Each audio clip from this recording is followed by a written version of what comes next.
આવ નાની નાની ભૂખ હોય તો માત્ર 2 જ મિનિટમાં ચલો આપણે બનાવીશું પુલાવ. પુલાવ બનાવવા માટે અહીંયા આપણે સૌથી પહેલાં ઘરમાં કોઈ પણ બનાવેલા ભાત લેવાના છે જે વધ્યા હોય તે. તો આ ખરેખર ખૂબ ટેસ્ટી પુલાવ બને છે, એકદમ ટેસ્ટી, એકદમ સ્વાદિષ્ટ બને છે, વઘારેલા ભાત કરતાં પણ સારો.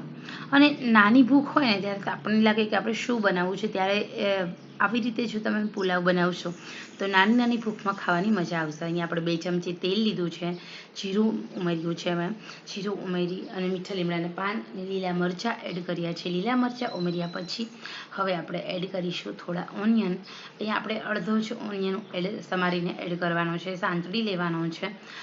ડુંગળી એટલે કે ઓનિયન સંતળાઈ જાય એટલે આપણે એમાં ટામેટાં એડ કરશું. ટામેટાં પણ અડધું જ ટામેટું, કારણ કે આપણે એક જ વાટકી વધેલા ભાત છે. અહીંયા આપણે નાખી પણ ન દેવા પડે અને વધેલા ભાતનો એકદમ સરસ ઇઝીલી નાસ્તો પણ રેડી થઈ જાય.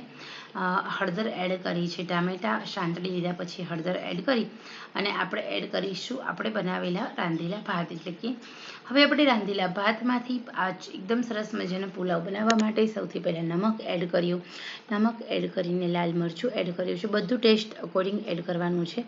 અડધી ચમચી કાશ્મીર અને થોડું રેશમ પટ્ટી તેમાં મરચું એડ કર્યું છે અને હલાવી લેવાનું છે. તો 1-2 મિનિટ સુધી આપણે આમ જ સાંતળીશું અને આપણા ભાતને આમ એકદમ છૂટા પાડીશું.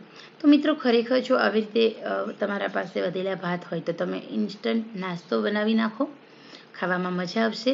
તમે જે ભાત વઘારો છો એમાં જો તમે લસણ, ડુંગળી અને જીરાથી વઘાર કરશો તો પુલાવ જેવો જ ટેસ્ટ આવશે. અને હવે સિક્રેટ લાસ્ટમાં આપણે મસાલો એડ કરીશું. મેગી મસાલો હું પુલાવ હોય તો એમાં એડ કરું છું, જેના કારણે ખૂબ સારો ટેસ્ટ આવતો હોય છે. ટેસ્ટ અકોર્ડિંગ સાવ ઓછામાં ઓછો મેગી મસાલો ઉમેરી અને હલાવી લેવાનો છે. તો અહીંયા આપણે અને હલાવ્યા પછી 1 મિનિટ સુધી એમાં જ આપણે તેલમાં સાંતળવા દઈએ, જેના કારણે બધા મસાલા છે આપણા પુલાવ સાથે ચડી જાય.